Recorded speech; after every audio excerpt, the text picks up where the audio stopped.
தமிழ் சொந்தங்கள் அனைவருக்கும் வணக்கம். நான் உங்கள் திரவி ஜஸ்டின். இது உங்கள் பயந்தமிழ் ஊடகம். இன்னைக்கு எனக்கு என்ன ஒர்க் அவுட்னு பார்த்தீங்கன்னா, ஃபுல் பாடி ஒர்க் அவுட்டு. அதில் முதல் கிளாஸாக டக் வாக் வந்து 3 ரவுண்டு, அந்த கடைசியிலேருந்து இந்த கடைசி வரைக்கும் வந்துட்டு திரும்ப போயிட்டு 3 ரவுண்டு இது மாதிரி பண்ணி பார்த்தீங்கன்னா உங்கள் ஃபுல் பாடி ஒர்க் அவுட்டு செம்மையாக இருக்கும். அதை பண்ணி பாருங்கள். நான் ஏற்கனவே சில வீடியோலாம் சொல்லியிருக்கேன். வாரத்தில் ஒரு நாள் நீங்கள் இந்த மாதிரி ஒர்க் அவுட்டை வந்து ஃபாலோ பண்ணிங்கன்னா ஸ்ட்ரென்த்திங் ஆகும்.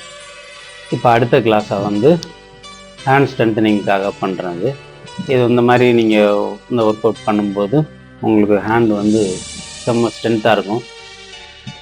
நான் அது பண்ணி பாருங்கள். பண்ணி பார்த்தீங்கன்னா ஆரம்பத்தில் பண்ண முடியாது, போக போக உங்களுக்கு பழகணும். அதை நீங்கள் ரெகுலராக பண்ணிங்கன்னா உங்கள் உடம்பு செம்ம ஸ்ட்ரென்த் ஆகும். இது வந்து crocodile வாக்கு. இந்த வாக்கும் ஃபுல் பாடி ஒர்க் அவுட்டு தான். செம்ம ஸ்ட்ரென்த் ஆகும்.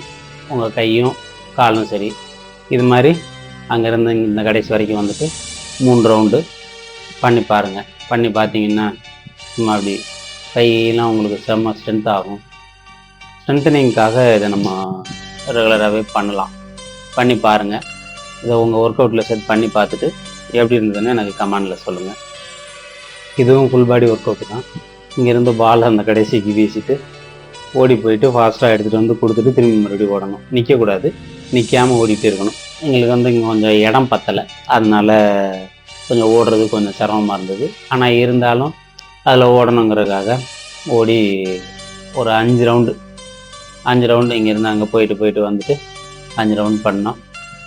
இந்த ஒர்க் அவுட் வந்து காலுக்கெல்லாம் நல்லா பவராக இருக்கும். இதையும் பண்ணி பாருங்கள். உங்கள் ஒர்க் அவுட்டில் பண்ணி பார்த்துட்டு எப்படி இருந்ததுன்னு எனக்கு கமெண்டில் சொல்லுங்கள்.